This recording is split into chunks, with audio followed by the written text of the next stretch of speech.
This is the brand new Ultrawide QD-OLED panel for 2026. It comes with several major improvements, a new RGB striped subpixel layout for better text rendering, changes to the screen coding to better handle ambient light, a whopping 360Hz refresh rate, and increased brightness. I've tested this QD-OLED panel in two monitors that have just been announced from MSI and Asus, and in today's video I'll be going through how it performs and the benefits it provides. This new panel is 34 inches in size, it has a 3440 by 1440 resolution, 360Hz maximum refresh rate with VRR, and it's Display HDR True Black 500 certified. The brightness spec on paper is 300 nits full screen and 1300 nits for HDR highlights. It's a true upgrade to the original wave of 34-inch QD-OLED ultrawides at 175Hz, which will later bump to 240Hz, and it's a brand new QD-OLED generation compared to other panel formats as well. Let's take a look at one of the biggest changes to this panel, the new RGB stripe layout, after this. Thanks to MSI for sponsoring our CES coverage. Check out MSI's range of X870 and B850 motherboards built for the latest AMD Ryzen 9000 series, with support for full-speed PCI 5.0, DDR5 8400 Plus with aggressive tuning and easy expo profiles, one-click overclocking, extreme power delivery with up to 110 amp power stages, and USB 4 is standard on X870 models along with Wi-Fi 7 and at least 5 gigabit LAN. Learn more about MSI's range of X870 and B850 motherboards via the links in the description.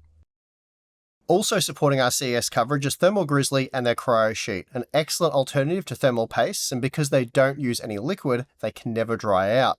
These graphene thermal pads offer very high thermal conductivity, are easy to use, are extremely durable, and can be used to maximize your CPU and/or GPU's cooling performance. So for more information, please check the links in the video description.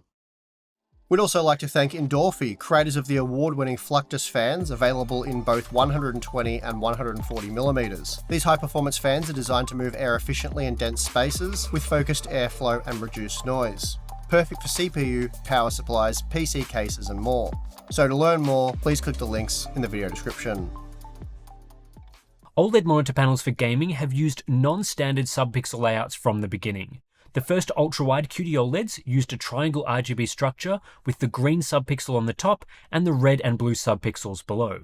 Second generation QD-OLEDs, including 27-inch 1440p and 32-inch 4K, introduced minor improvements to this layout with physically larger subpixel elements, but the general layout remained the same. WOLED panels from LG Display also implemented non-standard layouts, including RWBG and more recently RGWB. These layouts cause problems for text rendering. This is because some operating systems, chiefly Windows, use subpixel font rendering to improve the clarity of text. Subpixel font rendering makes use of the fact that each display pixel is actually split into 3 separate subpixels. If you know the layout of these subpixels, you can use rendering tricks to increase the effective resolution of the display, leading to sharper text. But this technique only works if the text renderer knows what the subpixel layout is. With the introduction of QD-OLED and WOLED displays, we also got the introduction of new subpixel layouts, layouts that Windows isn't aware of and cannot account for in its subpixel rendering system. This resulted in a noticeable text quality difference between OLEDs and LCDs, as the vast majority of LCDs use a normal RGB stripe layout, which is easily compatible with modern subpixel rendering.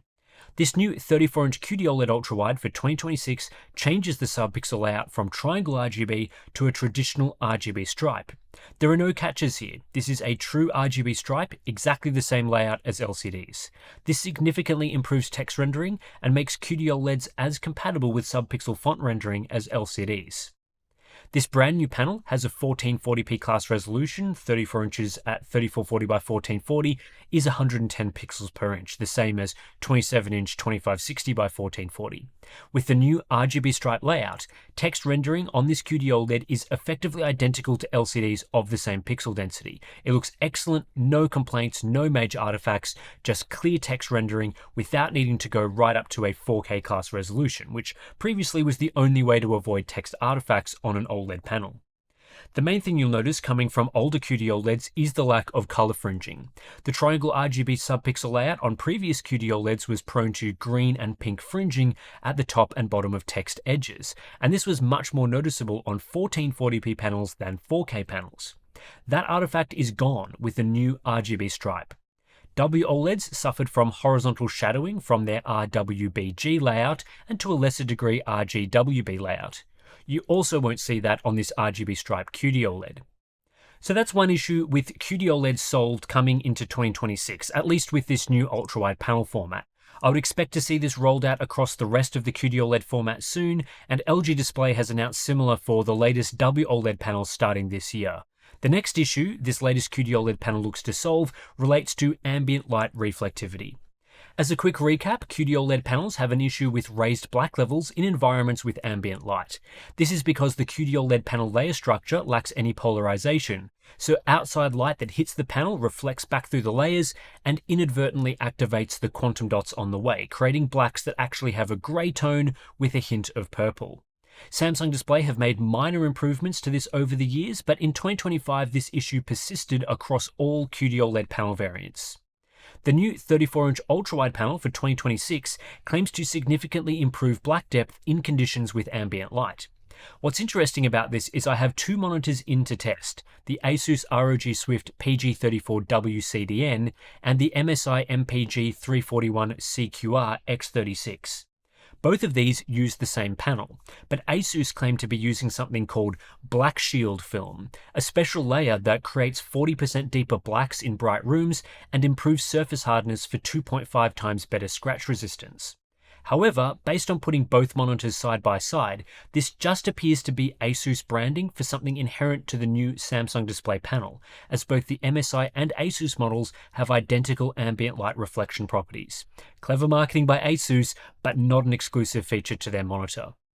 Now, when it comes to the overall screen coating and composition, there's good and bad news here. The good news is that the latest QD-OLED panel is the best yet at handling ambient light, with noticeably deeper blacks than first-generation panels, such as the one used here in the Dell Alienware AW3423DW. Not only are blacks less raised in these bright conditions, the color tone is also better. Reflected light is less purple and more of a neutral grey. That's much more pleasing to view. The bad news is that ambient light reflectivity is not solved. The issue is still visible, it's just not as visible as it was previously. Compared to second generation panels like 27-inch 1440p, I saw less of an improvement, though it's still an improvement. However, when I really crank up the lighting to bright levels, once again raised blacks are quite obvious, which hurts the OLED black effect that you should be getting. For the best experience with this new panel, you'll still have to optimize light sources as best as you can, positioning them behind the screen where possible. It's definitely better for use in those moderate indoor lighting environments than previous versions, but I would still describe this as an issue with QD-OLED.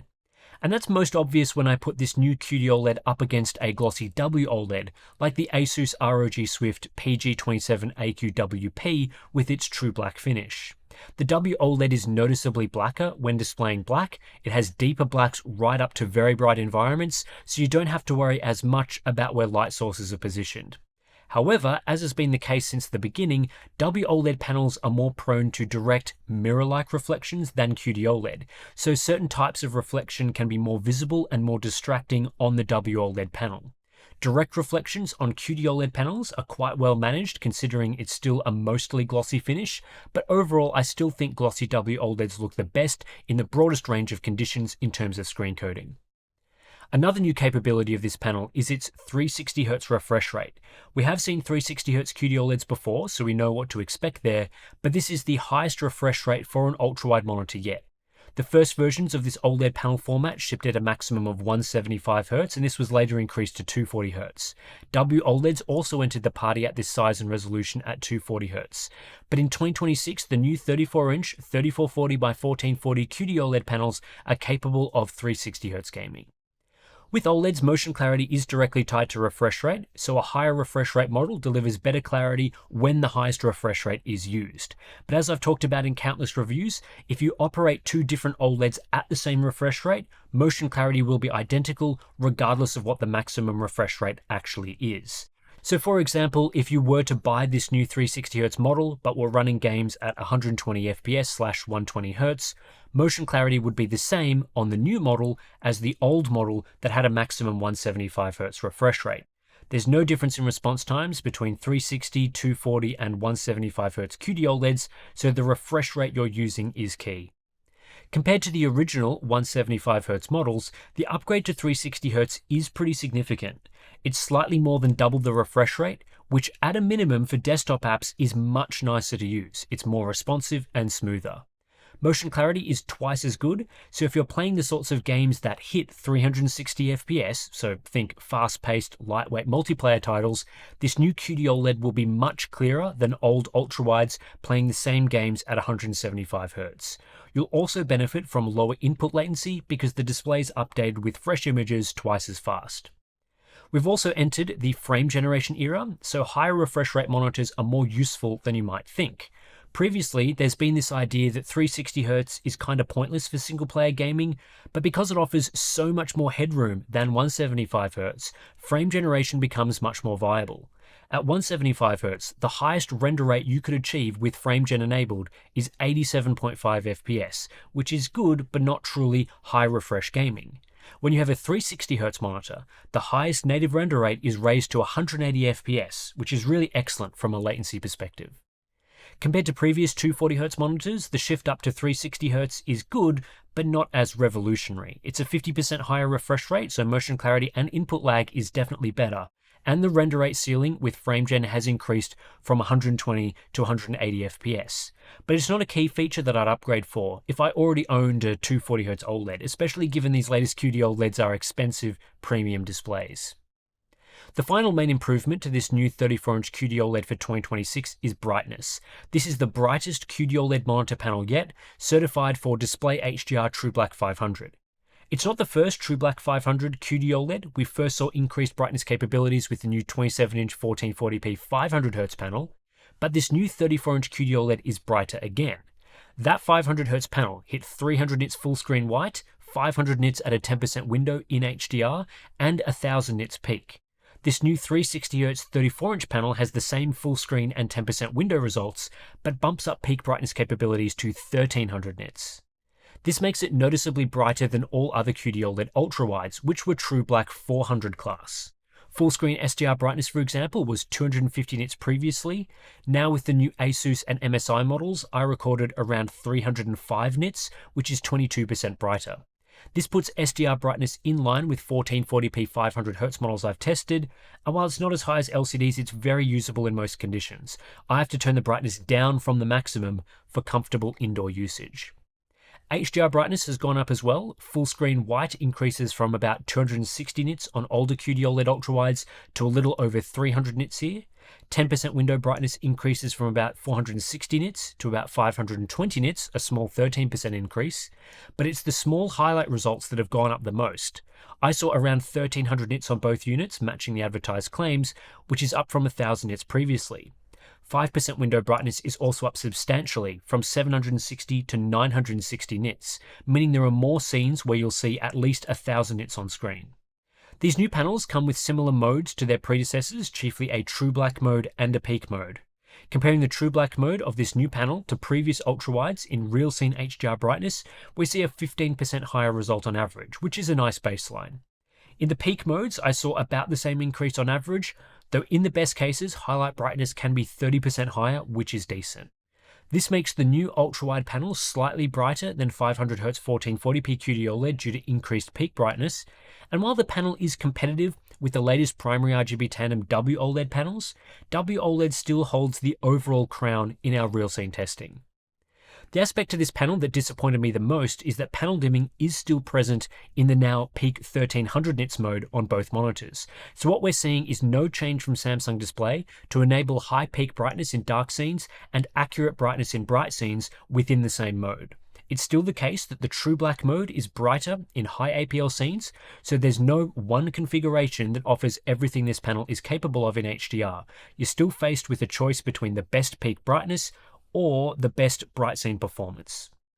This is quite frustrating because panel dimming has been an issue with QD-OLED from the start, and it's not something you have to worry about on most competing WOLED panels. LG Display have found a way to offer more consistent HDR brightness across the board, and while there are of course quirks with that panel type too, the lack of panel dimming is a huge strength to WOLED monitors. I really would have liked to see Samsung Display fix the panel dimming problem with this new generation of screens, but they haven't.